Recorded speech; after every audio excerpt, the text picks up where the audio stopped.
Time I'd like to do the employees of the month, and I will go down to the bottom and do the employee of the month. Employees of the month. Let me get the phone. This is going to be my picture taker tonight, Miss Josie or Miss Kathy. Miss Josie, I was asked a moment ago, what year did you start this?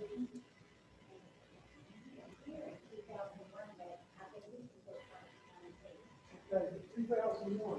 I was close.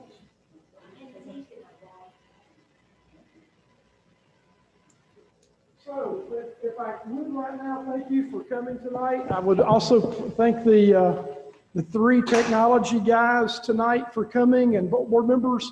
Every month we try to recognize employees of the month who are doing outstanding things within our school system.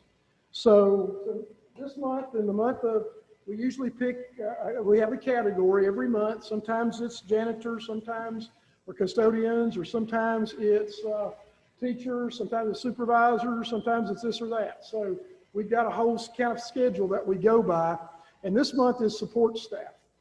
And as many of you well know, we could not do this at all if it wasn't for our technology guys.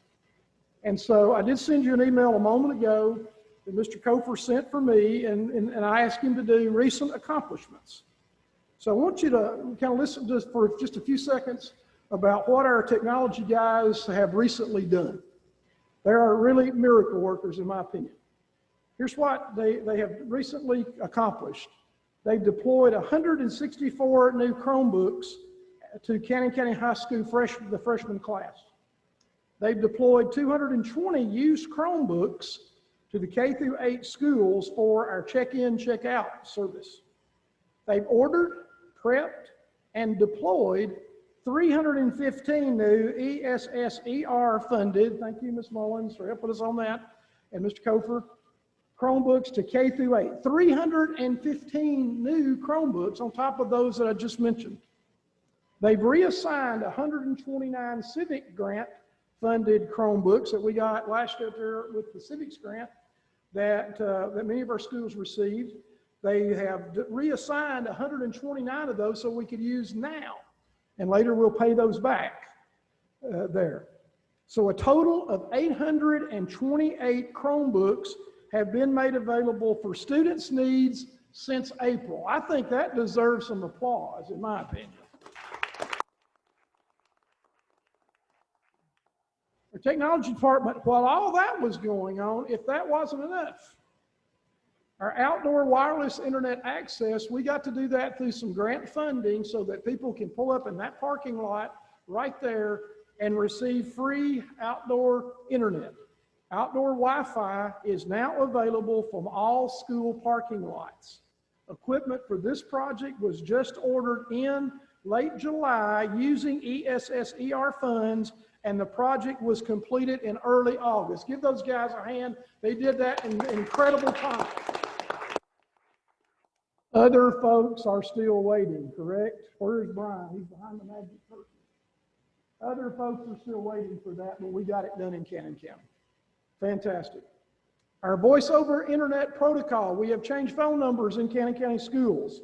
The project to deploy voice over internet phones in all classrooms in the school district continued even after we had finished up many schools and the central office in fall of last year. They continued to do this project in the middle of the pandemic, with the final two largest schools, Cannon County High School and Woodbury Grammar School, where all phones have now been deployed. We have voice over internet protocol at all of our schools, and the phone systems have been integrated with the intercom system. So there's another, Emily, where you at? Round of applause there for these guys on those many rooms at Cannon County High School and also here at Woodbury Grammar School.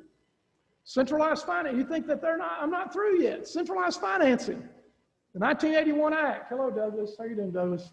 The centralized financing network, these guys, their technology guys, is a network for the new centralized finance department, has been installed and integrated with our school system network, saving the county thousands and thousands of dollars. A While all that was going on, our school system network infrastructure upgrade, every summer they have projects to do that they have put off that they want to get done, and a large project to double the internet speed and capacity of our school system network has been launched. The hardware that is going to go in place will be capable of 10 times the increase, but will be limited according to the amount of bandwidth that we are purchasing from our provider, thus a 2 times increase for now. But the equipment is currently staged out at the central office, and implementation is in the early phase with completion planned by the middle of the school year. So that's new equipment. We're still partnering with Educational Networks of America, our internet service provider, as well as DTC, working on this project. So again, major speed difference. The internet contact filtering upgrade. A new internet content filtering system was ordered with ESSER funding in July and is already being utilized within our school system. The new system adds remote filtering capabilities, which were activated last week. The system also will replace our inline system in the very near future, so our kids are safer on the internet because of these gentlemen. Give them applause for that. Probably the most important thing that they do. Our classroom management system, a companion product to the filtering system, will also allow teachers to interact with students live during classes, and the system allows the teachers to view or to control student screens and also allows limited control over filtering rules. And the system is currently being tested. It's what we've talked about in our distance learners, that's going to help our distance learners and stop some of the things going on the distance learning. Our website upgrade, a new website for our school system. Our hosting provider has been vetted and selected for upgrading our school district website, and the project was started over the summer, but is temporarily on hold due to the demands of more urgent projects, yes.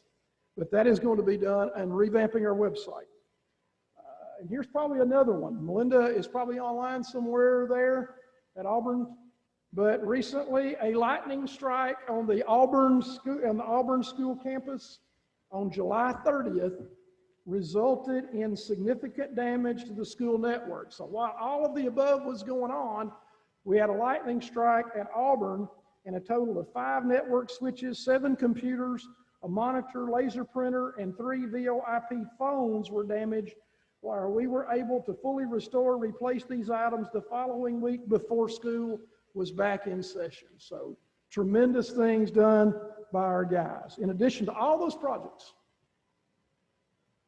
our technology guys have continued to provide end user support for routine service requests, which surged dramatically at the beginning of school because they come back, they try to see what's working and what's not working, and so here they're doing that on top of a pandemic. So these guys go to extraordinary length in aiding our school system and keeping us online.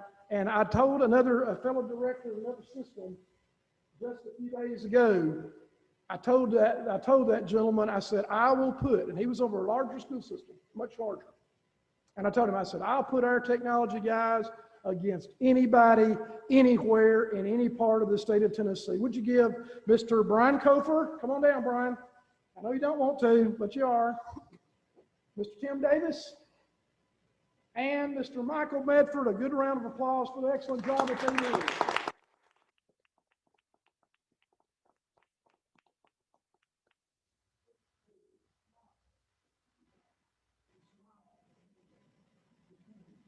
So, Bonnie, you want to get my camera too, please?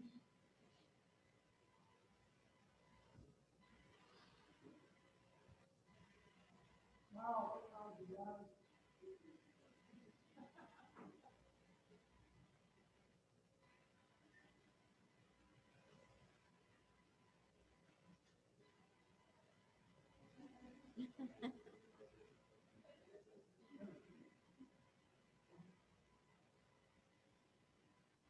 Thank you, guys. I appreciate you very much.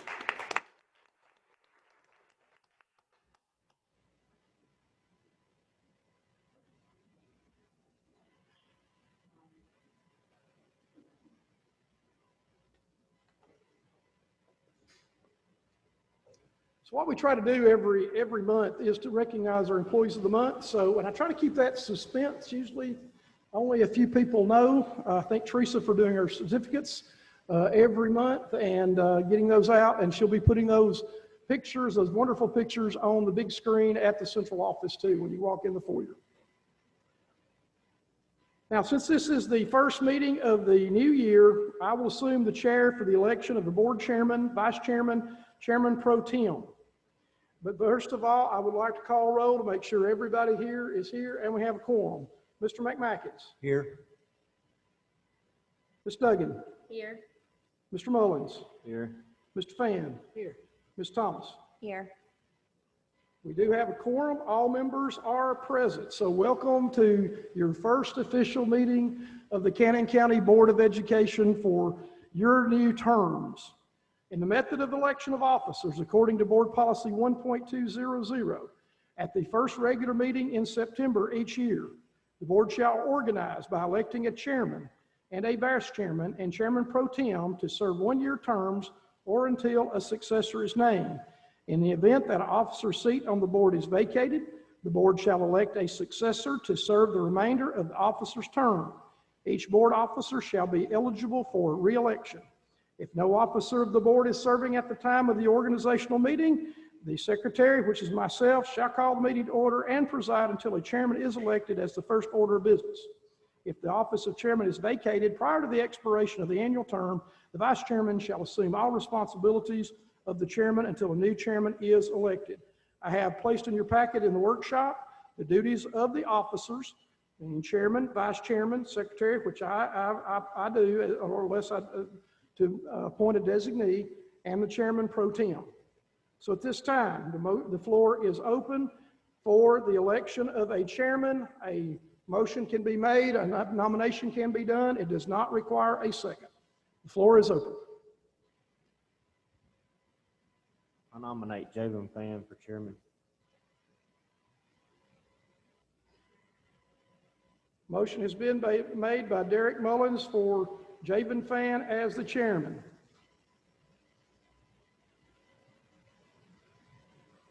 Do I hear any other nominations? Do I hear a motion for all nominations to cease then? I'll make that motion. I'll cease. Motion made by Mr. Wade McMackins for all nominations to cease. I'll second. Seconded by Mr. Mullins. All those in favor say aye. Aye. Any opposed? None opposed. Motion carries unanimously. All those in favor of Mr. Javen Fan, please state so when I call the roll. Mr. McMackins. Yes. Ms. Duggan. Yes. Mr. Mullins. Yes. Mr. Fan. Aye. Ms. Thomas. Yes. We have 4 ayes, no nays, 1 abstention. Your new chairman is Mr. Javen Fan. I will continue with the election of vice chairman. Do we have a motion for vice chairman?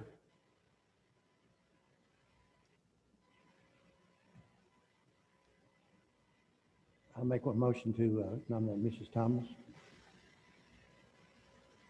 Motion made,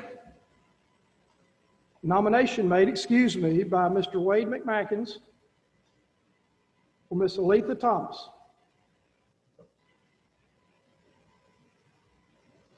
Any additional nominations from the floor? Do I hear a motion to all nominations to cease? I'll make that motion. Motion made by Mr. Derek Mullins that nominations would cease.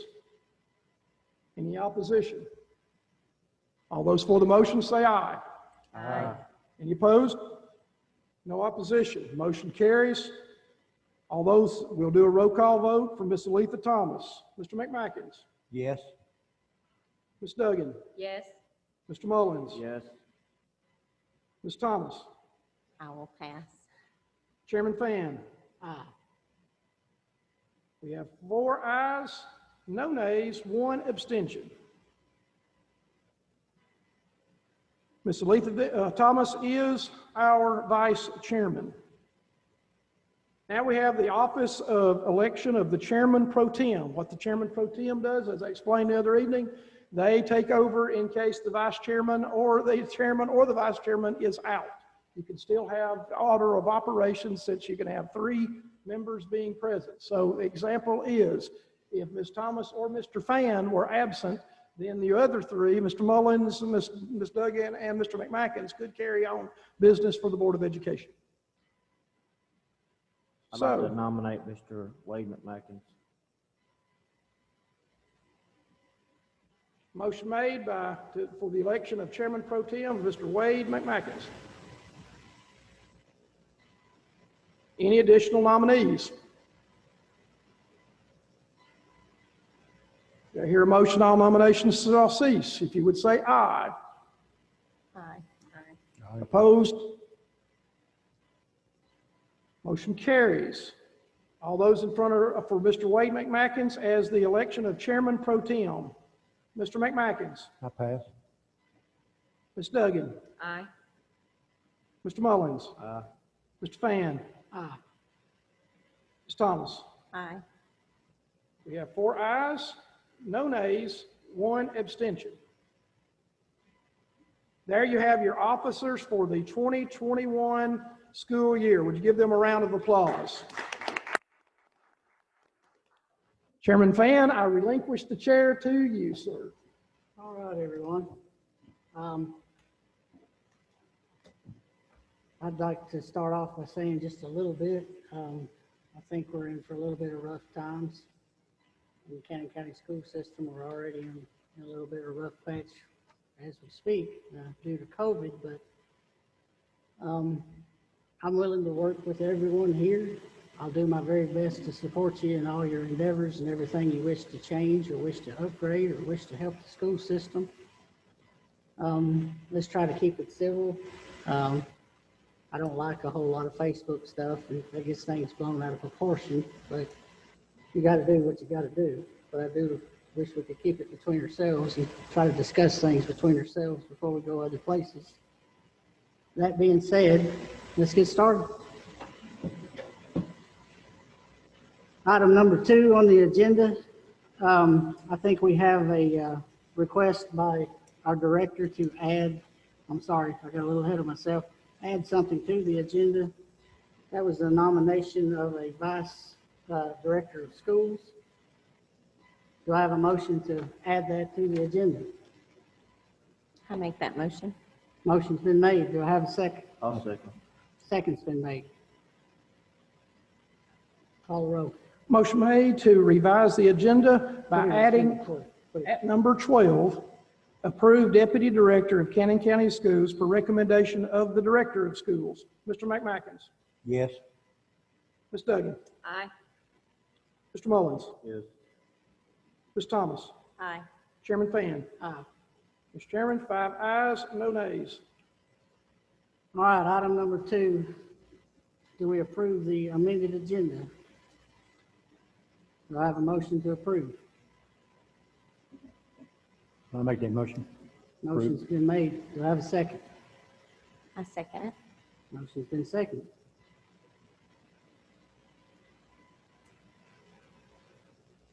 Call the roll.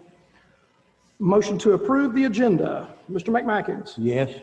Ms. Duggan. Aye. Mr. Mullins. I'm sorry, Ms. Thomas. Aye. Chairman Fan. Aye. Mr. Chairman, 5 ayes, no nays on the revised agenda. Item number 3, consent agenda. Let's approve the minutes of the August 13th, 2020 meeting and the August 18th, 2020 meeting of the Boards of Education. There are no bus trips. Do I have a motion to approve? I'll make a motion to approve. Motion's been made. Do I have a second? I second it. Second's been made. Call the roll. Motion made by Mr. Mullins, seconded by Ms. Thomas to approve the consent agenda. A, approve the minutes of the August 13, 2020 and August 18, 2020 meetings of the board. No bus trips. Mr. McMackins. Yes. Ms. Duggan. Aye. Mr. Mullins. Aye. Ms. Thomas. Aye. Chairman Fan. Aye. Mr. Chairman, 5 ayes, no nays. Item number 4 is to approve the school board meeting schedule for the 2020-2021 school year. Mr. Curtis? What you do, ladies and gentlemen, as discussed the other night at the workshop, this is to approve this. This is by board policy number 1.400, and you have to schedule your meetings as the very first item of business on your regular agenda. This is your item of business to approve all the meetings. And we have the dates approved there. I'll read those if you would like, but you have those in front of you, and we discussed those at the workshop. So, Mr. Chairman, I would move to that these would be adopted by the board. You've looked at those. Again, you meet on the second Thursday night of the month by board policy. So the only other exception to that will be at the November meeting, which is during the TSBA convention. So I would, that's the only change, and your workshops vary on Mondays and Tuesday nights throughout the year. So if you would like, for any board member would like me to read all those dates, I'll be happy to read those. But if you've got those, and then we have to supply those, like I said, at the workshop to the press, and we have a member of the press here tonight, and I will get those to them first thing in the morning. That will go, instead of a proposed draft, it will be approved here at our meeting tonight. Anybody have anything you want to add or ask questions about? Do I have a motion to approve? I'll make the motion to approve. Motion's been made. Do I have a second? I'll make a second. Second's been made. Call the roll. Motion made by Mr. Mullins, seconded by Ms. Thomas, to approve the attached schedule of workshops and regular meetings of the Cannon County Board of Education for the 2020-2021 term. Mr. McMackins. Yes. Ms. Duggan. Aye. Mr. Mullins. Aye. Ms. Thomas. Aye. Chairman Fan. Aye. Mr. Chairman, 5 ayes, no nays. Item number 5. Policy recommendation regarding cheerleading being classified as a sport and allowing homeschool students to participate. I'm sure we've got a few comments on that, do we? Yeah, I didn't know we was going to count it as a sport. I thought we were just going to give permission. Your motion, Mr. McMackins, if I can, Mr. Chairman. You may. Your motion would be to allow homeschool students to participate. You don't have to name it a sport, just participate per TSSAA guidelines is how I would word any kind of motion that would be done. And have talked to the attorney that he would approve such a thing as long as the insurance policy is identical to what we're using right now at the elementary school level for elementary homeschoolers to participate. That's a $1 million liability policy. It's what we have per the board from a long time ago. It's what they've been doing for a number of years. What about the high school? I'm sorry. Insurance? Well, the insurance is covered. If it's a sport, it's covered by TSSAA automatically. And if they're a student of Cannon County High School, then it's automatically covered by our school insurance, Tennessee Risk Management.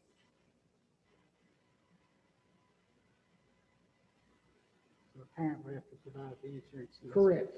And that's in TSSAA rules where the homeschooler must provide proof of basic primary medical insurance coverage, and the administration of the school must submit to TSSAA a copy of the indemnity form. And that's indemnity form that we use. We won't need an indemnity form here because they're not a student of the high school. That's where you get into the legalities on that. And so the attorney suggests you don't have to do the indemnity agreement, but you would have to have a liability policy in place of the indemnity agreement. Regular athletes have to sign the indemnity agreement for TSSAA insurance to take over after our Tennessee Risk Management does it, and the medical insurance of a student were they to be hurt. So I hope I've explained that and not confused you on that. How large does the liability have to be for high school? Well, $1 million is what we do with the elementary, and that's what he suggested we do the High same. school too? The high school too.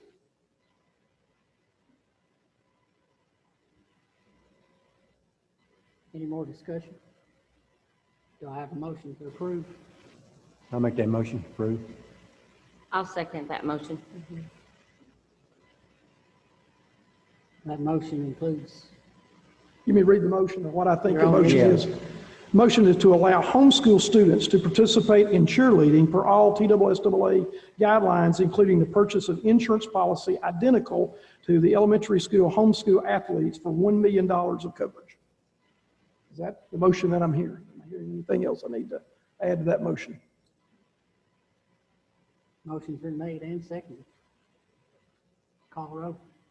Motion made by Mr. McMacken, seconded by Ms. Duggan, to allow homeschool students to participate in cheerleading per all TSSAA guidelines, including the purchase of an insurance policy identical to the elementary school homeschool athletes for $1 million of coverage. Mr. McMacken.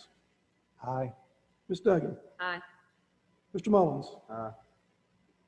Ms. Thomas. Aye. Chairman Finn. Aye. Mr. Chairman, 5 ayes and no nays. Item number 6, Marcia Melton will address the board concerning a revised report card for first grade. Ms. Melton?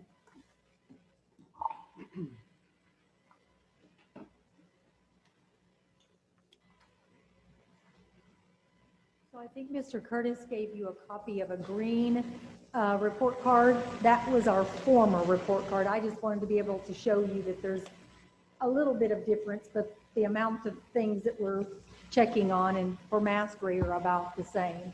And that we have Miss Josie Sism here. She's representing the first grade teachers. We've been knowing we wanted to make these changes since last year when we started our new curriculum adoption for ELA. And they started working on it last fall, met a couple of times during the shutdowns, having their PLCs to talk about it. Miss Lisa Vickers from Auburn Town, she was sort of our technical assistant who put it together in that pretty format that we presented to you on Tuesday night. So if you have any questions, Ms. Sism would be happy to answer those for you. Anybody got any questions? Do I have a motion to approve? I make that motion to approve it.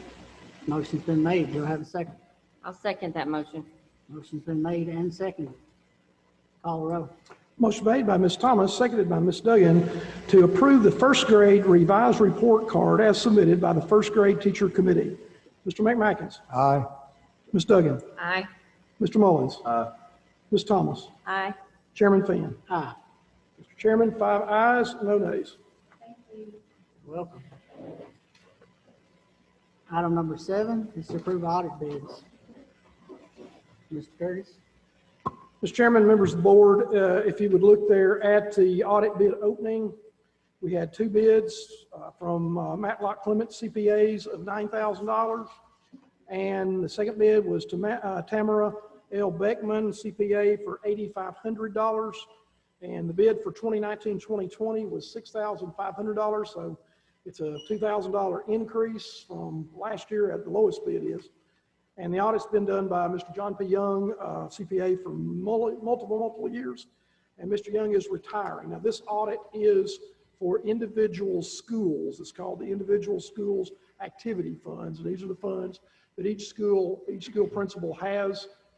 Principals can probably tell you that auditing is not any fun, and they have to get that in at the very end of the year. And our principals who are available online and also in the audience may want to make a comment about that. And regarding audits, never fun, never easy, but we look at the findings that the audit does, and those are, again, the funds controlled by the individual schools.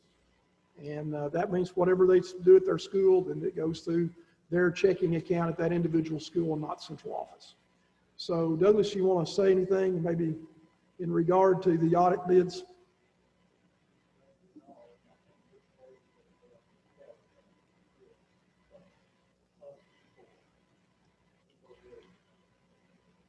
Which line item does this come out of, Douglas?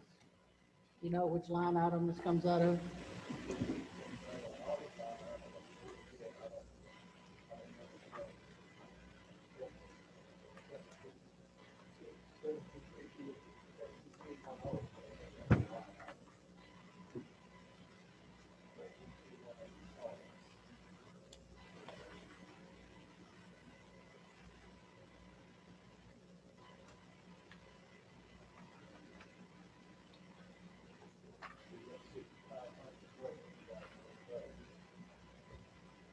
So where are we gonna move it from?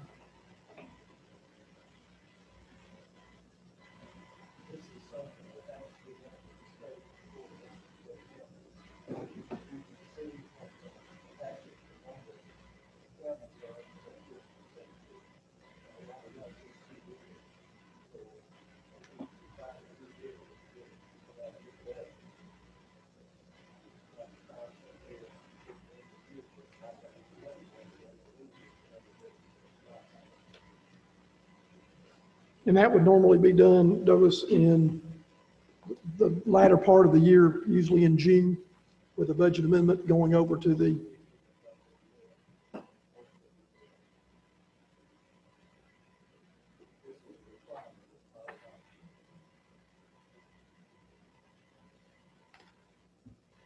So I have a motion to approve.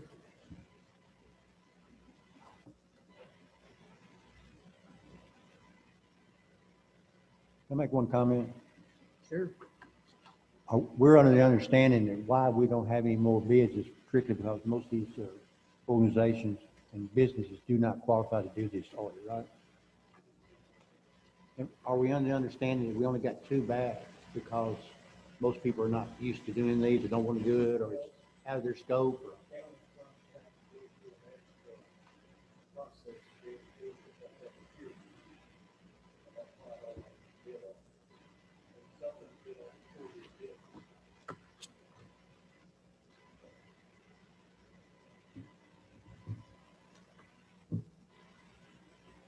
That's all I have.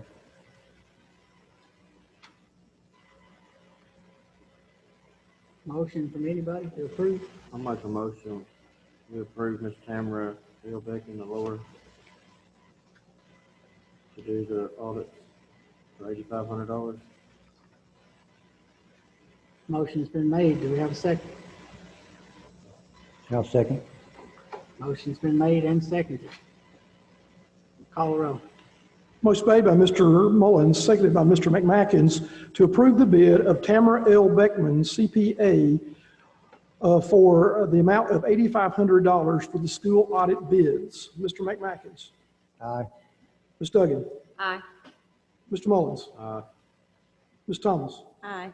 Chairman Fan. Aye. Mr. Chairman, 5 ayes, no nays.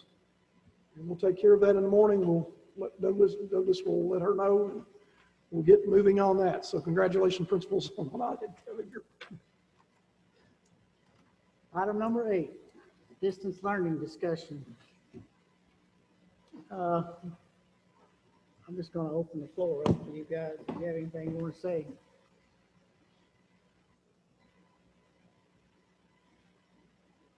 Would you like me to lead the discussion, Mr. Chairman? Because I can. Nobody? Uh, I think we need to do something. We need to give, I think we need to figure out if we can enforce the same rules and regulations that we require in the classroom.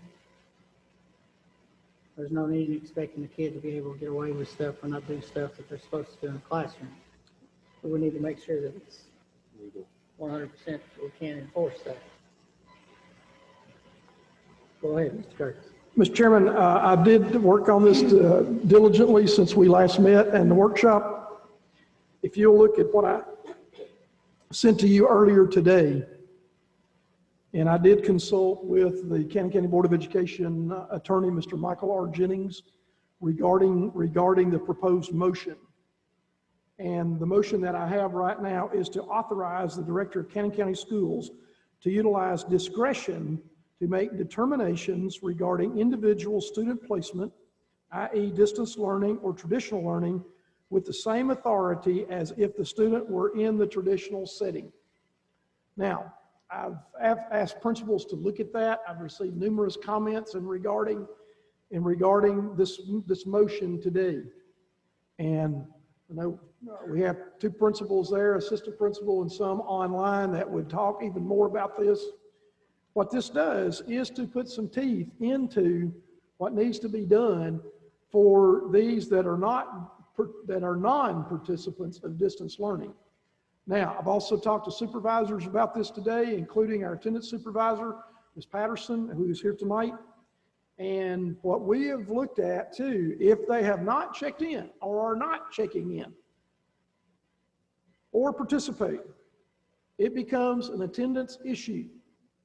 And we will utilize the attendance intervention checklist following established tiers 1 through 3. And this has been in effect, what you have on that attendance intervention checklist, it has been in effect for 3 years, correct, Ms. Patterson?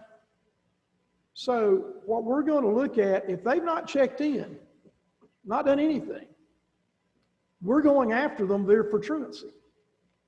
And so let it be made known tonight. If a student has not been checked in, we will be checking on you.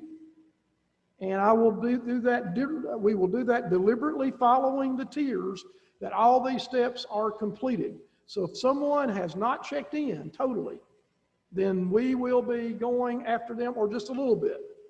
We look at that as being truant. And you can, according to our attorney, that you can go after them, and Mr. Jennings has endorsed this. He's reviewed it and endorsed it, that it can be done. There are still our students, even though they are remote learning, or distance, as I call it, and as we have named it, distant learning. They're still our students, and they're still accountable. And Ms. Patterson, please come to the mic and correct me or do anything in saying they are still our students and truancy laws still apply. There is your answer. Truancy laws still apply even if they are virtual learners. Okay, everybody clear on that? And I want the public to be made clear on this, that we will be contacting you, the school will be contacting you, and then the central office will be contacting them. And you can see on the tiers, all the tiers that are currently being done, and then tier 2. What principals needed, I believe, is some teeth behind this, of saying, yes, we can do things in regard to attendance. So we knew attendance, but what we really needed to know was the other things involved, discipline issues, and if they're just checking in just to check in enough, and then they leave, or they're not there, they just only accounted for present, and to do that. So to look at that issue, look at your clarifications. So no check-in or participation is an attendance issue that will utilize attendance interventions checklist following establishing tiers 1 through 3. Now, what about number 2? Very little or bare minimum participation. Okay, that is an academic issue also. Assignments aren't done. They check in, but they don't do them, or they are doing other things, or playing music, or not participating. Well, guess what? They're not participating. It's an academic issue. We would not tolerate that in the classroom, and we will not tolerate that on virtual. So we will utilize academic intervention checklist. Now notice the difference. You had an attendance checklist, then you're going to have an academic checklist with failing students' participation in distance learning privilege revoked with cause. So if they're not participating, they're not doing what they're supposed to be doing anyway, assignments aren't being turned in, and things aren't being done. Now, I don't want to come off incredibly strong here, but I will tell you this. We have some that are doing what they're supposed to do with fidelity. And to those students, I applaud them. But then you have others that are, I don't want to call them deadbeats, but they're not doing anything hardly, just enough to get by. And so those, we're going to develop a checklist. Notice down at the bottom, please see the attachment, attendance intervention checklist, but also an academic intervention checklist that will be developed in the next few days for Cannon County High School students, which I think we already have something very similar to that. And I've asked our elementary principals to help come up with an academic checklist for the elementary schools. So they will be working on that, and we will be starting that role. What I'm going to be asking after this meeting tonight, I'm asking principals to give me a listing of those students that have not been checking in. We can do that with our attendance software, but I want a listing of those students that are just not checked in, those ones we're going to do attendance-wise. Then I want a list of those that are non-participants or very little participation. Then we're going after those students academically. And we can do that When you look at that PowerPoint that was released by the high school to you, it's atrocious that many of our virtual students are not doing nothing. And so we don't tolerate that in the classroom. We're not going to tolerate it via our distance learning. I think everybody agrees with that on the board in regard to that. Any questions so far on one or two? Where are we gonna draw the line at? I mean, is it too much to ask that you have to have at least a C average to continue? Can we draw a definite line at where we do this? Absolutely, particularly if they're failing one or more or two or more subjects or whatever, I'll get with the principals and we will come up with a recommendation for you that we do that. But I think for elementary principals, I'm gonna put my elementary principals on the spot. And Dr. Melton, what do y'all think about that? What do you want to put? Do you want to put a line on that, an academic line on the interventions? And that's what I'll be asking for too, as part of those interventions. Start to intervene. And, Where would you in the classroom? That would be my question. So Ms. Casa, you would like to?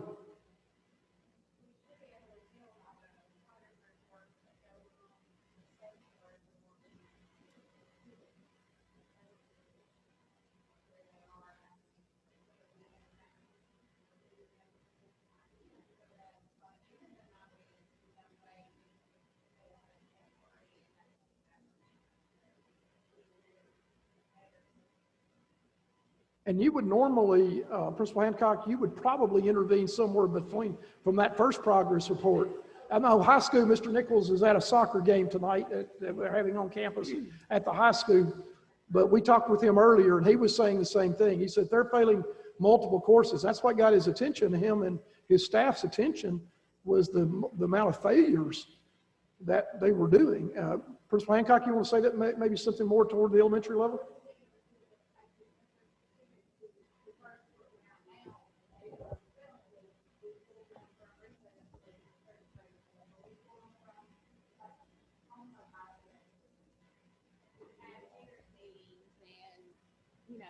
Intervened in all different ways, parent meetings, teachers, working with that student, moving towards. As far as that is going with the distance learners, we are sending, like we're sending the SRO to do home visits and things like that. So we are making progress. We just need to make sure we can continue to do that. And principals really wanting clarification from you and from me that that I wouldn't do this as unilateral, but I had your backing to go ahead and do this. When's the end of the 9 weeks? The end of the 9 weeks is October 1-4. Correct. Well, it's going to be October 14th now. They did that revision. So it'd be the Wednesday before we go out for fall break, October 14th.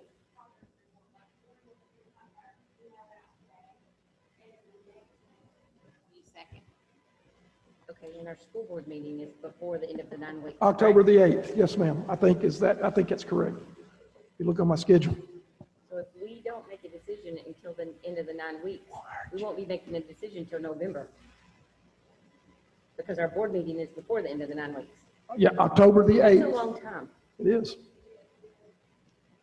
If that was my kid, that's too long for them to be doing that. So by the motion to authorize us to do that, and I will do that to those individuals, designate principals to do that, we will get this done. We will make sure that there's teeth in this, and we will get this done. And this also includes the disciplinary actions we Yeah, had. that's 3 and 4. That's 3 and 4. I'm going to address those in just a second.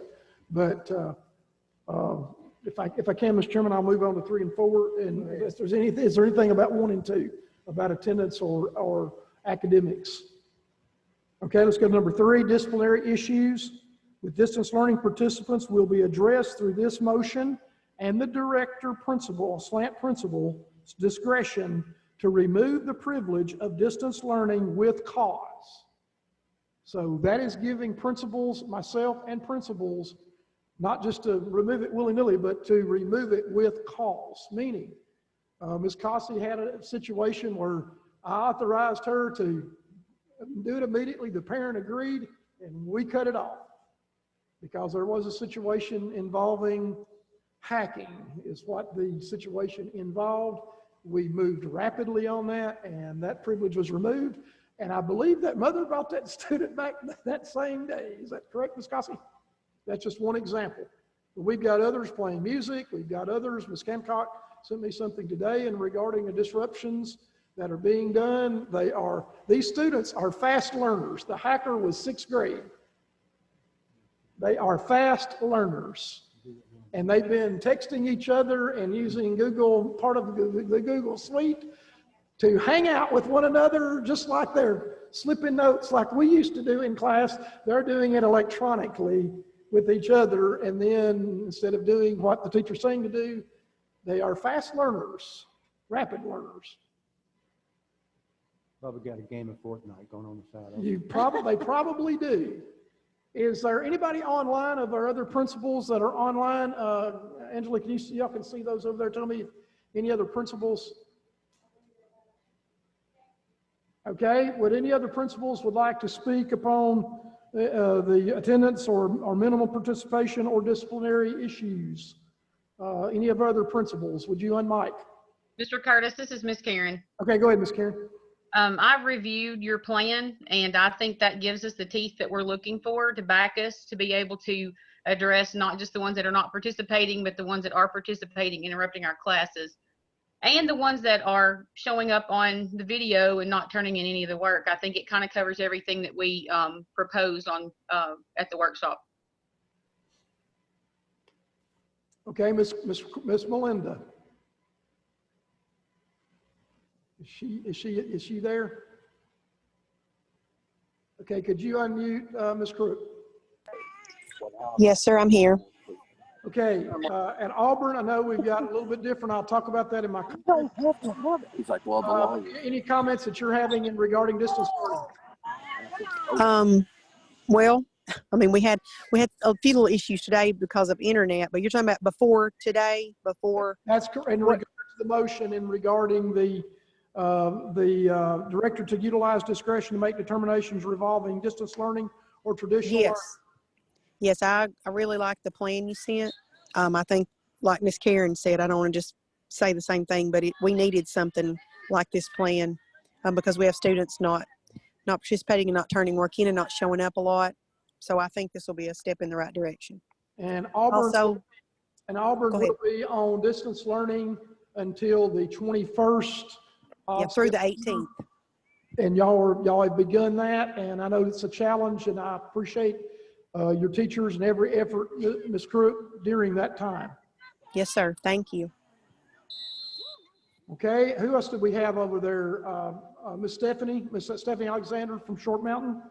Miss Alexander? I agree with both Miss Melinda and Miss Karen. I think that this covers everything that we discussed on Tuesday night quite well. One of the things that I have found to be quite helpful with the students that I have who have not been checking in or who have not been turning in work, I have begun making calls this week about truancy issues. I've had parents in the building multiple days in the past couple of weeks, and actually just reteaching parents on how to use the technology and reiterating the expectations. Okay, any questions? Thank you, Ms. Alexander. Any other principals on there that I'm seeing? Anybody up there, Emily? Okay, I know Mr. Nichols is supervising a high school soccer game tonight, home soccer game that is going on currently there, but we did talk with him earlier today, and of course the high school, I've asked for a different, an academic intervention checklist to be developed by his staff, and then also one from the elementary principals and their staff. So we will try to get that done immediately. Number 4 is probably the pressing issue that is in this room, and that is the exploration of curtailing distance learning if COVID-19 situation continues to improve after the first 9 weeks grading period concludes on October the 14th, 2020. Now, notice what I said. We're not closing down, but we said we would do this for the first 9 weeks. That's what we said when we proposed this in the continuous learning plan. What this is an exploration of curtailing, and I did learn that was a 3rd grade vocabulary word for me, curtailing. But I was saying that word curtailing, we're looking at slowing this down and saying if COVID-19 and some of our sister school systems throughout the state are already doing the same in other of our neighboring counties, are starting to say, we're going to back off of this and go full traditional. And I think that's a wise move. It kind of lets us see what happens with COVID. We are down to, I've not looked on the dashboard today, Ms. Bonnie. I probably we were in the 30s, into the high 30s just yesterday, I think. So, but we're continuing to go down the early 40s, late 30s, and that is decreased and going to and continue to decrease. So as COVID dissipates, then I believe that we can look at further curtailing our distance learning. And I did leave in for this. One positive that I think our principals will tell you that we've learned is that this thing has worked out really kind of, we've got some positives out of this, particularly our homebound students. And utilizing our technology with our homebound students that do have medical exemptions that are needing, that can still, if they can, Zoom or Google Meet into that class, that a teacher will have that student there with them if they're having to be out for longer periods of time for medical exemptions. I think that's a positive for us. And talking to the high school, some of the high school teachers that you can do that, they can pop into your class and then participate and do the testing or whatever we need to do remotely. That would save time instead of taking more time. It would save time. So my appreciation to them. But notice what I said: medical exemptions will be approved through the Cannon County Schools homebound program to continue distance learning. And again, board action will be needed October the 8th, the 2020 meeting of the board. So again, when you're looking at that, if we decide to curtail it, we still have an option with in the homebound paperwork, they have to get a doctor's excuse, a doctor's note for at least 30 days. Correct, Ms. Patterson? So homebound, the paperwork would have to be done for that to, if we're going to look at this totally going, but we don't know which way COVID's going. It could go the other way. And then if you have to close down, go to remote learning, that's the state jargon. If you had to go to remote learning for an entire school, you can still have the capability to do so. So any quarantine students would automatically have that medical exemption for the 14 or the 10 days if they test positive, and the 14 days if they're a contact, that they could utilize that and not lose any class time, unless they can't get to a computer or get on. So that's a win-win in my opinion. Mr. Curtis, this is Ms. Karen. Go ahead, Ms. Karen.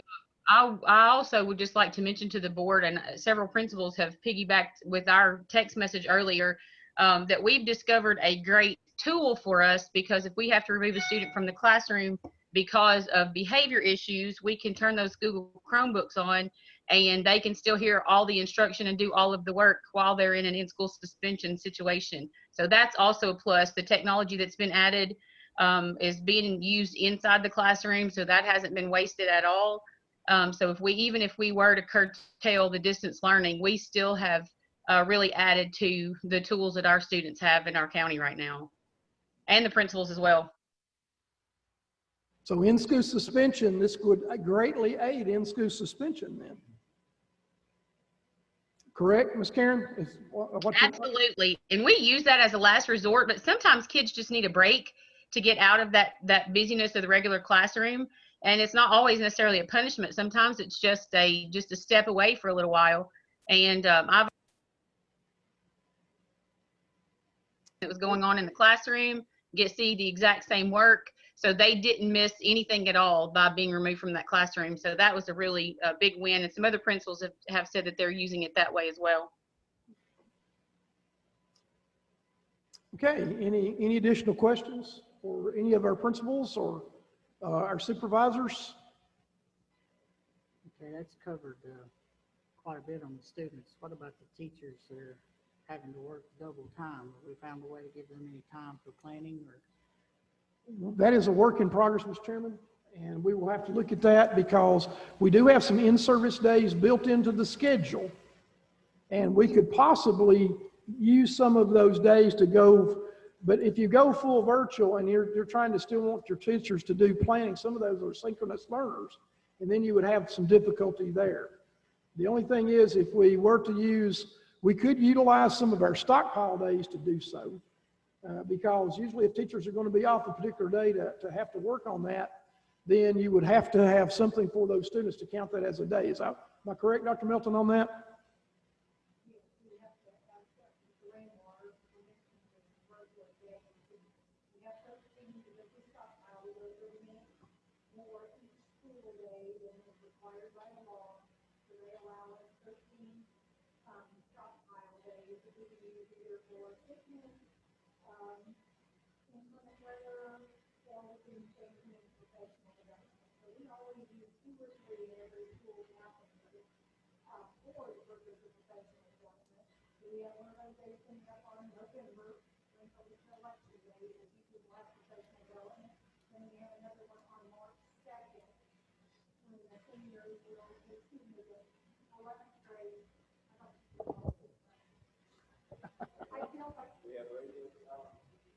I feel like the price is right.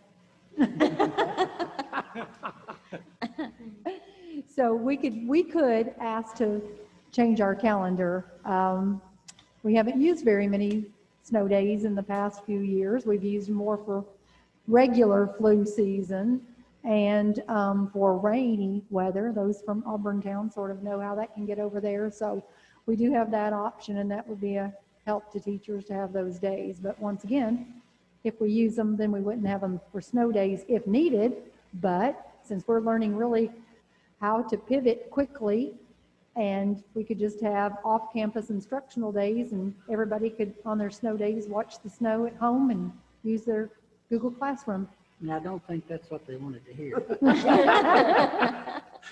But teachers are, Mr. Chairman, teachers are working incredibly hard right now. They're tired. And incredibly difficult. I mean, I was with the Auburn Town teachers day before yesterday, and just talking with them about, their shutdown and how they were going to do that. But they said it was kind of a rehearsal for them in what they had been doing to go full virtual. And so to me, that was a compliment in what we were doing. But we could get, let's see, Ms. Cossey or Ms. Hancock, would y'all say something in regard to teachers? And also Josie, we have a teacher here. So Josie represents the first grade teachers. So Josie, I'm gonna put you on the spot. How's that? It's not the first time, I don't believe, is it? I can say that we are working really hard. I've talked to Marcia about it a lot, and I'm just gonna speak on myself. I'm a seasoned teacher, and the season I am in my life, I'm not needed as much at home, so I can freely give extra, and when I say extra, 2 hours every day, and not think twice about it. But there are a lot of teachers that are not in the same season as I'm in. They have young children, they have sports, they have a growing family, they have a lot going on, and I forget, and I had forgotten, and I was woke up on last Friday because some teachers came to me. So I hear you, Javen, and I appreciate what you're saying, because we are doing more. We really are. And when I'm doing my online students in my classroom, I'm actually been thrilled with it. It's gone great. I've loved it, but it's literally 2 classes. What I'm with first grade, I've got 5 online right now. There were 9, and 2 more are going to come back on Monday, and I'm just thank you that they're coming back. But it's literally 2 classes, and I'm doing synchronous. Everything is synchronous. They know they come on at 8:15. They're on till almost 11. They come back at 12:15. They leave at 1. They're back at 1:50, and they don't leave till 2:30. I mean, we're boom, boom, boom. They're with me. So it's been a lot of planning and stress today. And I hate to say this, I was glad that the internet went down because I hadn't had a break. And I feel like I'm not getting to enjoy the students in my classroom as much because I'm not as silly and I'm not as personal with them, because I'm having to, I know somebody else on that other screen, whether it be a grandmother or a mom or an aunt or an uncle, they're seeing me and they're hearing me sing, and I know they're thinking, oh my gosh, she's terrible. You know what I'm saying? So really, we are putting a lot in. We are. And I've talked to Marcia about it, and we've discussed, you know, what are ways that we could get around it to give us a little more time. So I know that everybody's kind of in a pickle, but I think teachers would really appreciate just a little bit of something where we can be in our classrooms and do some planning, and especially with our new curriculum, which I do love. So, but it's a lot in itself. So I think we need to look into seeing what we can do. I know it's hard to do that, but I really think we need to give them some planning time, because they are basically teaching 2 classes. We're working 2 jobs Absolutely. to the same pay. They have to have some relief. They have to. Because if they don't succeed, the failure rates, the things that we're seeing just gets worse. I think Because- we need to try to find something that we can do. I mean, Yeah. just look into it as much as you can, because I know it's, Absolutely. And we've got a good team. We've got a great team of principals and supervisors that will assist us in trying to come up with some sort of plan to do that without having to damage our 180 days that we're required to do. And that's the balancing act that we have. There's the board, is we have 180 days that we, in the school year that we have by state law. And we have to do those 180 days. So if you take a day from somewhere, but if we could call it a virtual day where then, and what I envision here, and I don't know how to kind of word this, but what I could envision is a asynchronous day for the entire system, where teachers are allowed to work and plan, but everybody else goes on an asynchronous duty, which I don't think, Ms. Josie, I mean, that would help that situation where you would have double amount of work. You're sitting home on, let's say, a Friday or a Wednesday or whatever day of the week we want to do that. You would send that asynchronous work, teachers would report, and they would give them some extra time, but then you'd have double amount of work to grade, and the next day when they came back would be the only thing there, and do asynchronous activities. I don't know if that's permissible under our regulations, but I think it's something to explore. Dr. Melton, you might know of anything. Mr. Cofer, where's our Vanna White of our?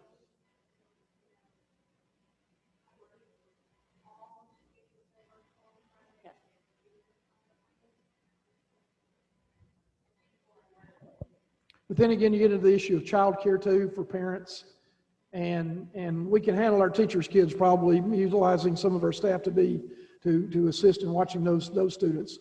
But then you get into childcare issues that this is an unplanned absence where somebody's going to have daycare or whatever to do that would be the issue. But I'm sorry, Dr. I Mel. think if the parents were given enough notice that every Friday they were going to have to find somewhere for their children to go.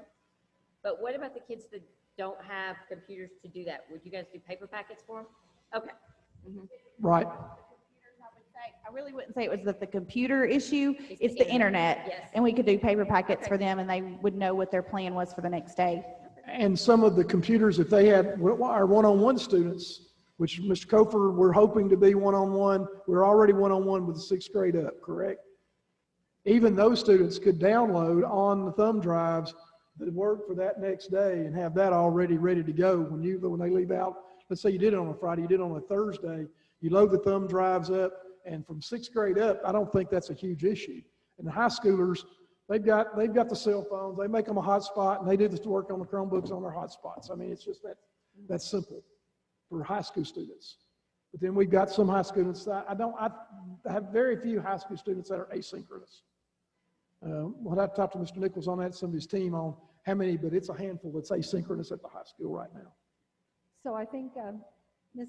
Cossey wasn't on the mic when we talked about, but she said some of the same things that I was going to say, that when we looked at that continuous learning plan, when we first created it, thinking about how we could do that online learning or remote learning for one day a week. And, we purchased the IXL program, and students could be able to access that. We could assign them a math portion and a reading portion that day. An art teacher, or art might not be as easy, but PE, because I know the PE teacher last year was loading things on there, so they could upload something so they could have a PE session, they could have a library session, maybe where a teacher was doing a read aloud. The Tennessee Department of Education has got has loaded a whole lot of things on their videos of teachers teaching and some packet things. We actually were part of a group last year called Instruction Partners, and they gave us some grab and go packets that we could send as paper products out too if we had some days like that. We could try it for a few weeks and see what happened. Of course, if we all go back, if we're thinking that we're going to go back after fall Dr. break. Milton, and I know Lisa's not here. She's on, I think she's online. Lisa Black is our data person. Would we have to go back and we wouldn't have to do anything on scheduling right there with the state or anything on that? We might Would have we, to, would we not, since we're going full virtual for everybody or asynchronous for everyone? I think, and Bonnie might know this too, that plan, I think we'd have to check in with our core director, Ms. Janice Fox, Dr. Fox, and find out what we'd have to do to our plan to submit into the State Department and have approval on that. Because I think it was an option. It was an option under the hybrid. It was definitely an option under the hybrid. Right. So Mr. you- Curtis, this is Jennifer. Okay, go ahead, Ms. Jennifer. I'm sorry. I would ask the board to consider your food service personnel and bus drivers. My food service workers are hourly employees, and if we were not in school on Fridays with no students, that would be a hardship for them. So we would just need to work in our plan something for that. And I just want to be their voice in that too. And so Jennifer, could your food service workers, could they come in and work on cleaning and do some extra cleaning and other activities on that particular Friday if we were to have a planning, what we call a planning Friday or a planning Wednesday or whatever? Could they come in and do some extra duties during that point? I cannot sustain revenue in paying them without students there to produce the revenue. So what if we did a meal distribution on the day before? Or the day of?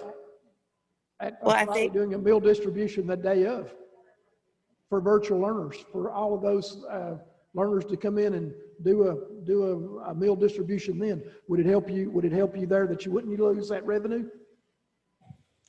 it would if people would participate. And usually the only way people participate is the teachers or someone's giving something out at that, because we saw through summer feeding, we did not have near the numbers that we did, you know, during normal times. And I'm not saying I'm against any of this. I'm for the teachers getting everything they need. I just want that to be thought about in the decision. One thing too, could we supply those, since everybody's free anyway, could you supply 2 days under the regulations they are now? Could you supply 2 days of meals on that Thursday? Let's say theoretically that Thursday, could you supply a meal for Friday to send home with every student? I could, but my concern with that is food safety, because milks are not going to be good by the time they ride the bus all the way home or whatever we're sending. So I would just have to really, I don't really feel comfortable about that. But because I do have an obligation to keep what we're doing safe as possible. Absolutely. Not all kids go right home after school. They're riding the bus for a period of time.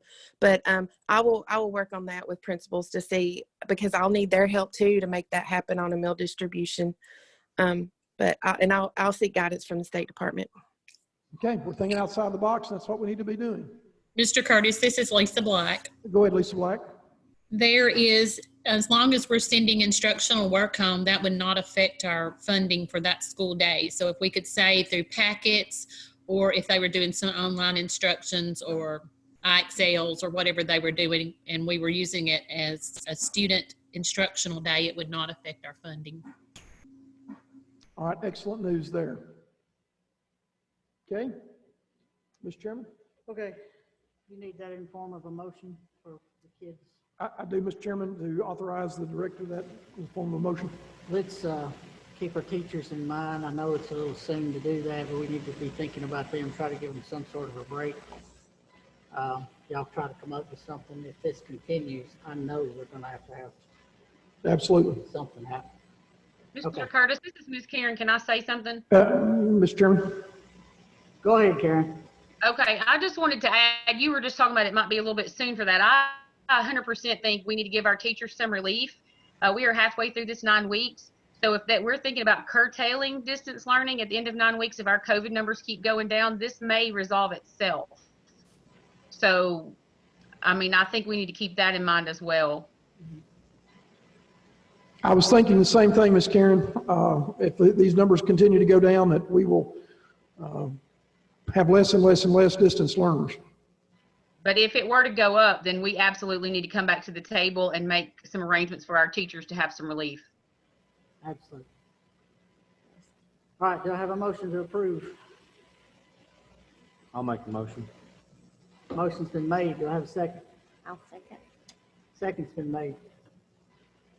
Call the roll. Motion made by Mr. Mullins, seconded by Ms. Thomas, to authorize the director of Cannon County Schools to utilize discretion to make determinations regarding individual student placement, i.e. distance learning or traditional learning, with the same authority as if the student were in the traditional setting.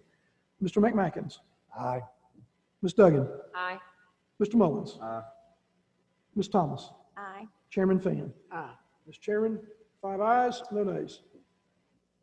I knew that one would take a little while. Item number 9, approve the copier lease proposals. Now, this is for the central office. This is correct. It's for the central office. And Canon is cheaper and it's just it- a tad bit slower, but you guys recommend it. And I do, and Mr. Douglas Jennings would like to say something. We did some checking today in regard to Canon, so Mr. Jennings, if you would get to a mic or get close to a mic or something, Mr. We can get, here's Wade McMackins' mic, you can.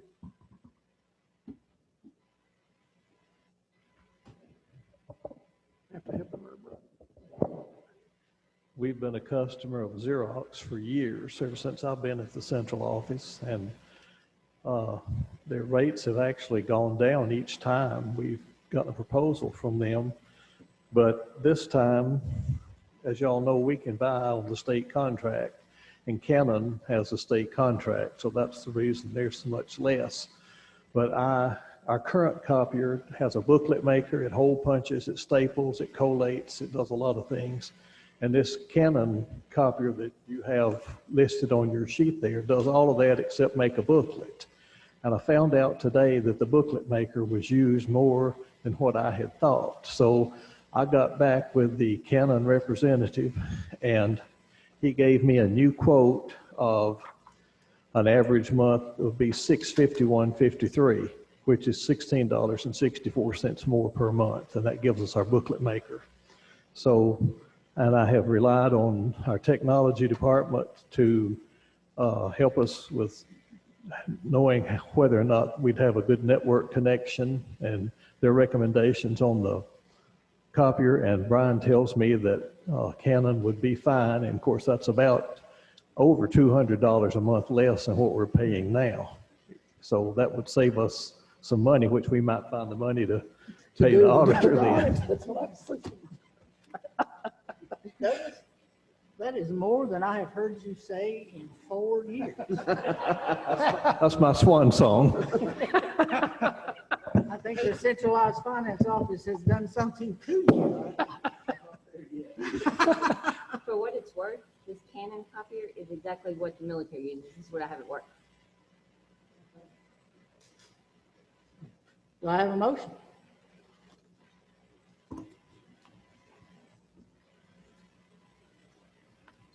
I'll make a motion we adopt Canon, right, that we're going with? I'll second it. Motion's been made and seconded. Call roll. Motion made by Mr. McMackins, seconded by Mr. Mullins to approve Canon Solutions America monthly lease of $104.36. And I won't read all the black and white and all of that, but the monthly charge now with the booklet maker will be $651.53 for 60 months PPM. Mr. McMackins. Aye. Ms. Duggan. Aye. Mr. Mullins. Aye. Ms. Thomas. Aye. Chairman Fan. Aye. Mr. Chairman, 5 ayes, no nays. Item number 10. Revised policies 6.305, 6.316, 6.314, and 4.601. Mr. Curtis, that says 10 minutes. I think, Mr. Chairman, I can do less than that if the board's indulgence. That was 6.319, I believe is what I think said 14, but 3.6.19. And these policies are via the TSBA. Their recommendation that we go back and look at these. The other one was 4.601 is another one that we reviewed because it was grading period was still the old 6 weeks. And we've been 9 weeks for a number of years. But I move that we revise Cannon County Board of Education policies 6.305, 6.316, 3.319, and 4.601 as recommended by the Tennessee School Boards Association. And any questions in regard to these? I've had our supervisors look through these. And the law, as I said at the workshop, the law is continuing to change. And it's hard for you to keep in touch with and keep doing it. TSBA does an excellent job. And a lot of these policies were changed because of Tennessee state statutes that were passed by the Tennessee General Assembly. And then the Title IX stuff is from the feds. And Dr. Melton, our Title IX coordinator, all this has been rewritten and have been redone according to the policies that our Cannon County Board of Education attorney looks at. But they look at that, TSB looks at it, and our regular and our own board attorney also looks at it. And to me, these are policies that need to be revised. So I think I was quicker than 10. That was very good for you. Do I have a motion? I'll make the motion to revise the policies. Motion's been made. Do I have a second? I second it. Second's been made. Call the roll. Motion made by Mr. Mullins, seconded by Ms. Thomas to revise Cannon County Board of Education policies 6.305, 6.316, 6.319, and 4.601 as recommended by TSBA. Mr. McMackins. Aye. Ms. Duggan. Aye. Mr. Mullins. Aye. Ms. Thomas. Aye. Chairman Fan. Aye. Mr. Chairman, 5 ayes, no nays. Item 11, approve the review of the board policies. Number 1, school board operations, 1.100 through 1.808. 5 minutes, Mr. Curtis. Okay, I'll be quick. If you have in front of you, as my friends in the legislature say, it's spread among the members' desks, is this nice manual. I would love to take credit for this manual, but I did not assemble the manual. Ms. Teresa Lewis assembled the manual for you. And Teresa, I appreciate you doing that. And what we have there is your section 1. Some of y'all really like the paper copies. Others of you like the digital copies. So here's what I did. For your section that deals with school board operations, section 1, we have made you copies of all of those of the policies right there for you. So this has to do with what the board does. And so during my orientation sessions, then we can have this and you can do that. I also placed in the back part of this, and I appreciate Teresa's use of the binder there, is to, if you look at the very back part of that, I've given the director of schools, everything having to do with the director of schools as your employee. I have put that all in the back for you. Policy 5.800, 5.801, the director of schools recruitment and selection, and then also the back policy that I've got hanging on my door, at the back of my door at central office, that I look at every day is the qualifications and duties of the director of schools. So I've got that ready for you, and I've also at the very end, after the yellow sheet, I have a copy of my contract in there for your use. So you will have this electronically, but you'll also have this where it is there for you to review. Additionally, on the back side of that, since part of your deal of your packet of your operations, part of that, if you look at the next to the last one, is school district organization and planning. I have placed for you in the back of your notebook a copy of our district organizational chart. So you can see who's responsible for what with a copy of this organizational chart in your booklet. And you'll have that. And I think most of you are familiar with org charts, and you can see the organizational chart that is done. So I've also added in your booklet a little surprise, a little gift for you. And that gift is in your front. I'll use Mr. Mullins here. Is called the Opportunity Myth. That is put out by one of our partner organizations, TNTP. Great organization. This is a great read. Our principals would probably give the nod, or can I get a thumbs up from my principals?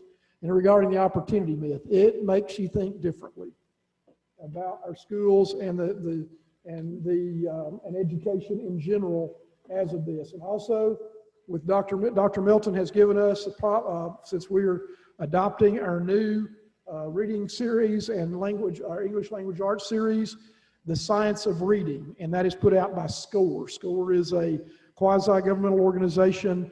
It's called State Collaborative on Reforming Education.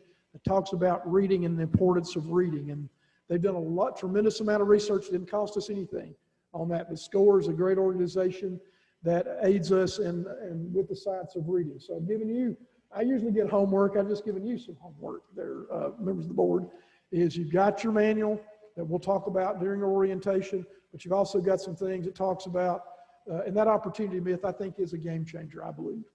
It was illuminating to me when I read that.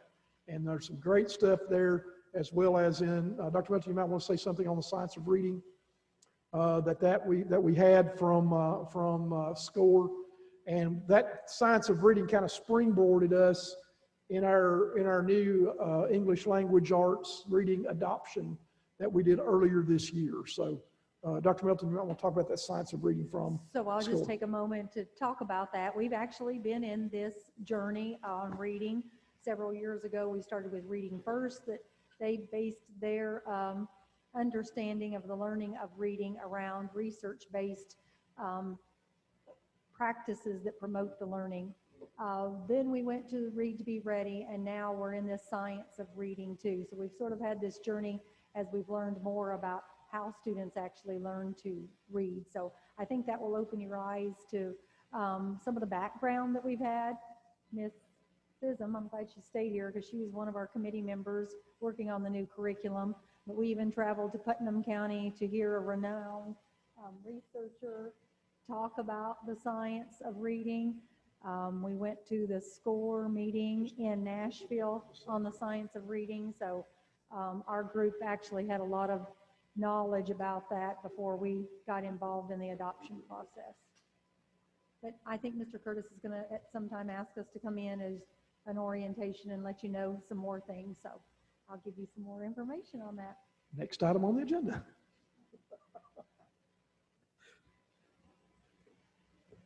Okay, we reviewed it. And more review to come, by the way. So it's coming. Item number 12 is to appoint Deputy Director of School, which is supposed to be voted on once a year. I think we've missed that deadline. It was in August, Mr. Chairman. I apologize for that. As I put in my email to you today, that should have been done in August, and I apologized. At the last August, I was otherwise indisposed after my heart surgery, so I didn't get to be here for that meeting of the board, but that wasn't on my radar. It is now.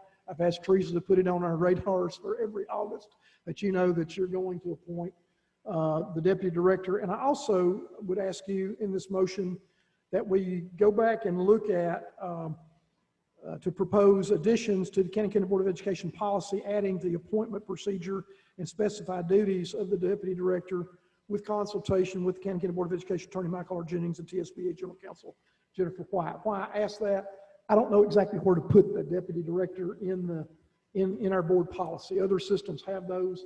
So I was going to have Jennifer White to look at that at TSBA to say this is what, and then I'll come back to you in another board meeting either October, November, and after researching that and say this is where I think we need to add that on the deputy director. But what the deputy director does basically for the new members of the board is if the director becomes indisposed and he has a massive heart attack or she has a massive heart attack and something happens, then you have someone that can step up. And I want to commend Dr. Milton for stepping in for me last year. I said it then in the September meeting a year ago. I'll say it again.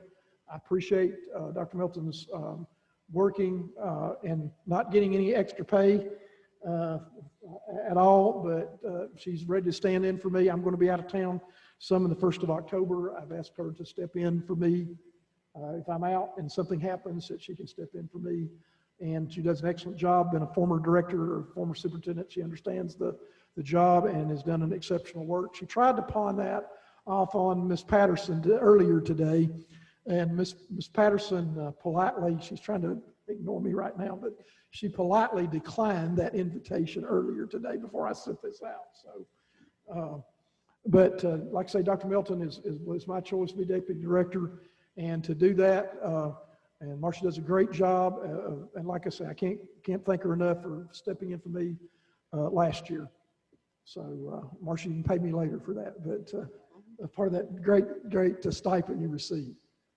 But I would recommend this, but I'll also ask you to propose additions that would be added to board policy. We tend to think, now, if I can,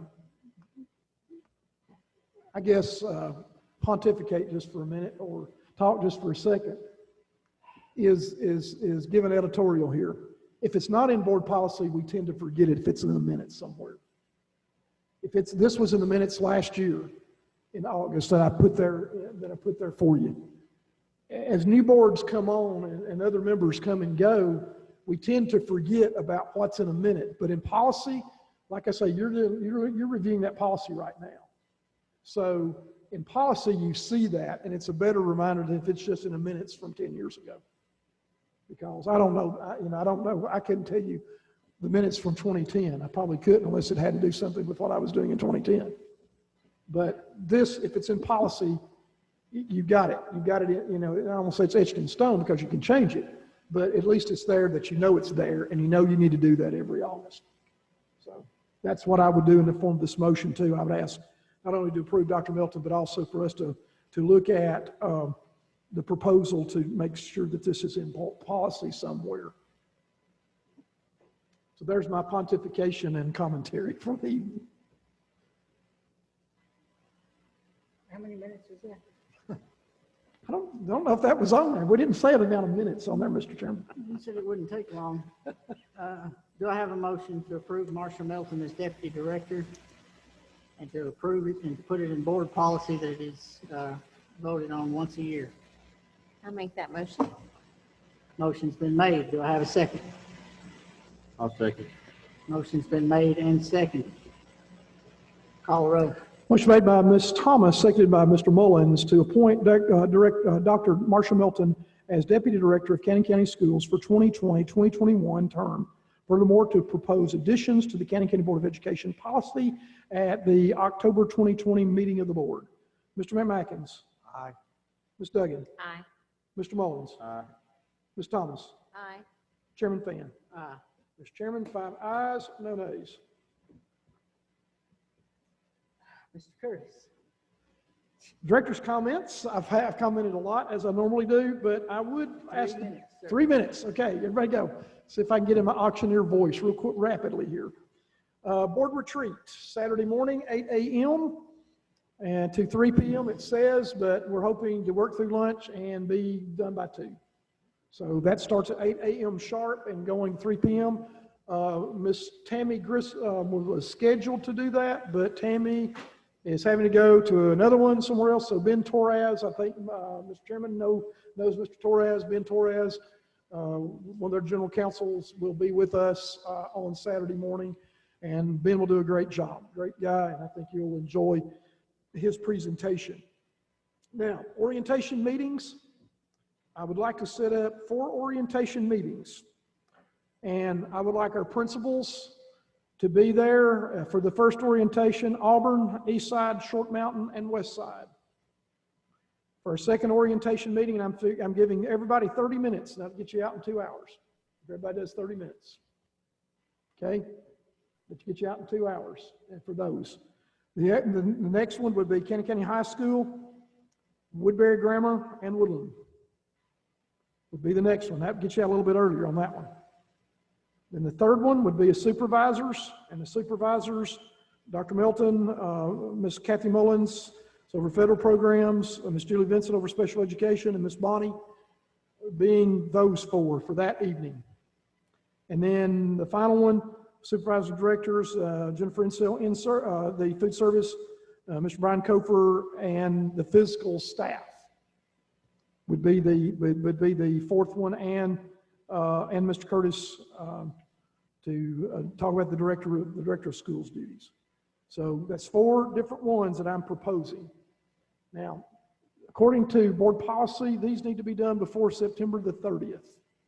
Now, I'm already going to say that I've already helped orient you the other night when we were here for till 9 o'clock or after, or whatever it was when we left there. So you've already had some orientation. It doesn't say how long, but I think coming on for the new board as a teacher myself, I'm going to be your teacher with this and help you to navigate through what each of our supervisors do, what each of our principals are, and what they do and what they face at each one of their schools. That's my job, to make sure that you're oriented in that. And so principals, you will get 30 minutes each to talk about your school and not only that, and I'll put principals on notice this, that you would be the challenges that you face. And the challenges that you face are different at Woodland than they are at Woodbury Grammar. They just are, because clientele is different, the students are different, and so that's why I'm trying to give principals two different ones of those for your interaction with them, and then supervisors the same. So I want to not just showcase our principals and showcase our supervisors, but also let you experience some of the things that they deal with that you may not know. And most of your, 4 of you are brand new. So you may not know that Dr. Melton is the Title IX coordinator and what Title IX is. Or you may not know that Mr. Kofer deals with, you probably do now, tonight after we gave that report, of the multiple varieds of things that he has to deal with technology. Or Ms. Mullins as federal program supervisor and also pre-K. And Bonnie's 5 or 10, 15, 20 hats that she's wearing right now. And all of us, and Julie Vincent's not just special ed. Julie is involved with Homebound, and she's also doing 504. So that's what I'd like to orient you and help you to know that just that you're just thrown out here to vote on motions, that you're part of the team too. And each of you, we don't know a lot about you either. I need to know some things about our new board. You know, I know about how many grandkids Wade McMackins has, because I've had a lot of them, but I don't know how many exactly he's got. I don't know either. Okay, so there's some things about you as a board we need to get to know each other better on. And Jennifer, I've got your notice. I did talk to Ben yesterday, and he's looking into that. He thinks that may be. And when I said you were active duty, then helicopters, that got his attention. So he did that too. So hopefully you're going to be able to do that and look at that on that. So I just need some dates on these. I've had some proposed dates, but I would like to know the board what dates you would like to do between now and the 30th to get these 4 days in. And I know some of you have different schedules and different nights, and so I need some guidance on that part. Why don't you throw your dates up there and then you... Okay, I've got some dates. How does how is everybody's Monday nights do? Good, bad, or not? Better for me. Good for me. I know we have a cross-country coach in our midst, and I didn't know if she had any. How is your Monday nights? If it's not good, it's not good. I got a good feeling for this, so. You're thinking to be excused, Mr. Chairman? I think so. 4 years of orientation has been. I'm fixing to get pretty busy. I know you are, Mr. Chairman. My only Monday that I would have a problem with would be 9/21. I coach baseball, and I've got 2 games a night every night we play. So okay. That's the only Letha, Monday. I'm looking at you, Vice Chairman Thomas, to see what nights that you might. I know your probably schedule is just like ours, all are booked, but I know your cross-country matches are going on right now. Possibly have, there's one on the 28th. But they do start at 4 o'clock in the afternoon usually. And I just said, I just threw these out. The Mondays are good for me. I'm good any day you want to meet with me, I'm available. So I'll make myself available except for the 17th. I have a 5:30 Financial Management Committee meeting, and those last about an hour. I could get to a 6:30 meeting if we had to. And there again, the 6:30 is just what we have done by tradition. If you want to do it at another time, that's more, we were doing it for the 6:30 meeting basically for one board member, because he was having to come to drive from Murfreesboro to get here. But we have a different board now, and if you want to do it at another time, that's totally up to this board on when you want to meet. So I'm available, our staff is available. I'll have to, like I say, I'll have to get with those principals whatever day we decide. I'm good any day y'all would like to do it. Friday night's kind of out for me. Well, yeah, I'm saying Friday night's probably not good for, If we are gonna pick one, Monday night's better for me than anything. okay? If we're gonna pick a day of the week. All right, so September 14th, is that good for Auburn Town, or Auburn School, East Side, Short Mountain, and West Side? Are we good for that night? Okay? What about the next one? Are we good? Are we good, principals, Auburn, East Side, Short Mountain, West Side? Are we good for the 14th? I'm good for the 14th. I'm good. Okay. Ms. Foster, is she not on board? We'll check with Connie in the morning and see. Check You with say you her. were providing supper? Who I'm was- teasing. This Miss Karen. I said, are you providing supper?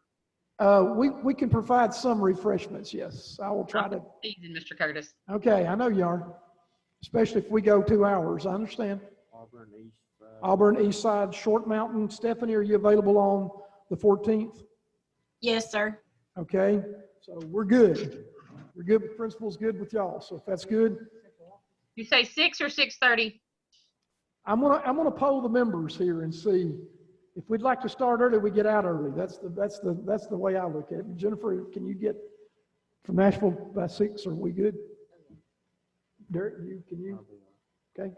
So let's say it's 6 o'clock, or I can go 5:30. I can go whatever time. If Let's 5:30 say they get.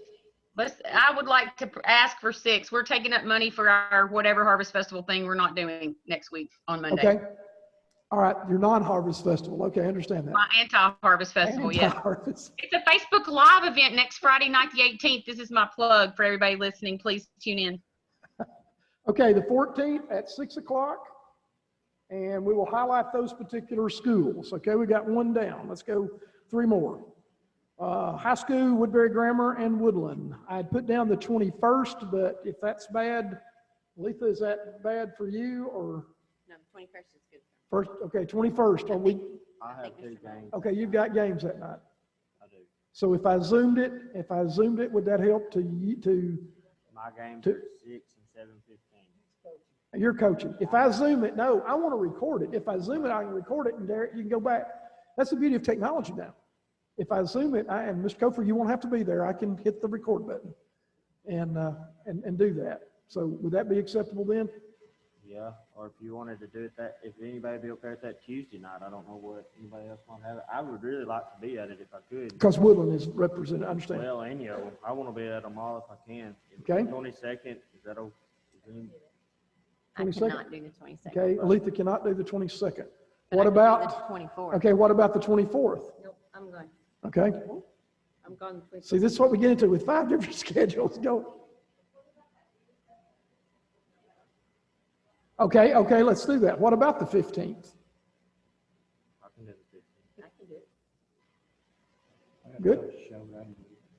I'll let Jimmy say. What schools are on the 15th? What time's your coach's show? 6:30. Okay, 15th? I know the 15th. And this will be Kankakee High School, Woodbury Grammar, and Woodland. I'll have to check. I don't see any games on that, but I'll have to see the schedule for the high school. I think we'll be okay. 6 o'clock. And that'll be it. All of these at central office, unless y'all want to know another location. Not here, it's cold. Okay, cold here at Woodbury Grammar. Boardroom is a lot warmer. Sometimes it's too warm. Correct, Mr. Chairman? Am I correct in that observation? I have to lower Bonnie's heating and air unit in there, and sometimes she gets ill the next morning when it's too cold down there. The snowflakes are flying. Okay, so 6 p.m. on those 2 days. All right, that's great.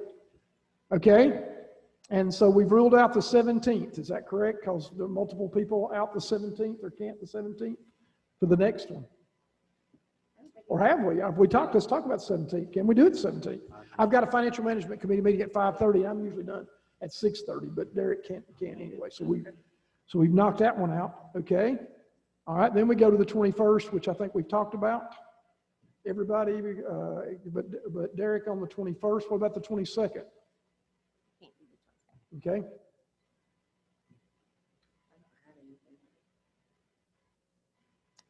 We could do the same thing, Ms. Thomas, if we could Zoom it and record it, and you could watch it later. Is that, but the 22nd, was anybody else on the 22nd? I don't know nothing on the 22nd. I got the 21st and 24th are my last two ones. Okay. I am okay with that. So Just is that because I know okay? everybody's calendar, it's going to get Right. crazy. Yeah, it was crazy. Anything on the 28th or 29th? Nope. Right? Can we do 28th or 29th? Absolutely. Hey, I'm open. I'm just looking schedules. That would work. Yeah, my season ends. Yeah. 28th, 29th? Okay, let's do the other two, the 28th, 29th. I have a doctor's appointment, but it's a quick one in Murfreesboro on the 29th, but I might could get that scheduled another day. Maybe I can get that on that Wednesday. Okay? And those will be the supervisors. Dr. Melton, are you okay on the 24th? We did say 24th. I'm sorry. I was looking at the wrong thing. So the 28th, are you good? Kathy, Julie, no conferences. Bonnie, are y'all good on the 28th? I'm good on the 28th, Mr. Curtis. Okay, thank you, Julie. I didn't know you were on, so thank you. Yep. It helped me out when I talked about homebound a minute ago. Sorry. 6 o'clock, okay? All right. And then the 29th would be Jennifer. Jennifer, are you okay on the 29th? Yes, sir. Okay, Brian? 29th, are you good? Right. I hear somebody. And then physical staff. Douglas, you'll get being toward the swan song. Y'all will get being toward the swan song on physical staff on the 29th. Are you good, Douglas? You guess. That'd be part of your swan song on physical services that you provide. Okay, I think we got it, Mr. Chairman. That's pretty good. 5 people schedules all jiving. That's 3 minutes times 10. Okay.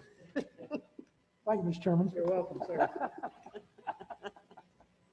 I'd like to thank Wade and Derek and Jennifer and Aletha for truly volunteering for this. I appreciate it. I like somebody standing here and everybody's real encouraged. Everybody seems like they want to help and they want to try, and I really appreciate it. I really, truly do. And our teachers, what y'all are doing right now, and our principals and our supervisors, this is truly a test on everyone. I know I've been hearing from you and I appreciate it. Don't stop commenting about it. We're going to do what we can to try to lighten some of the load. I understand you're working 2 jobs, and I know what that's like. And I know the pay's not anymore, and I am truly sorry for that. But thank you for your time, and thank you for what you're doing for kids. I really appreciate it. Thank you. All right, do I have a motion to adjourn? I'll make that motion. I'll second it.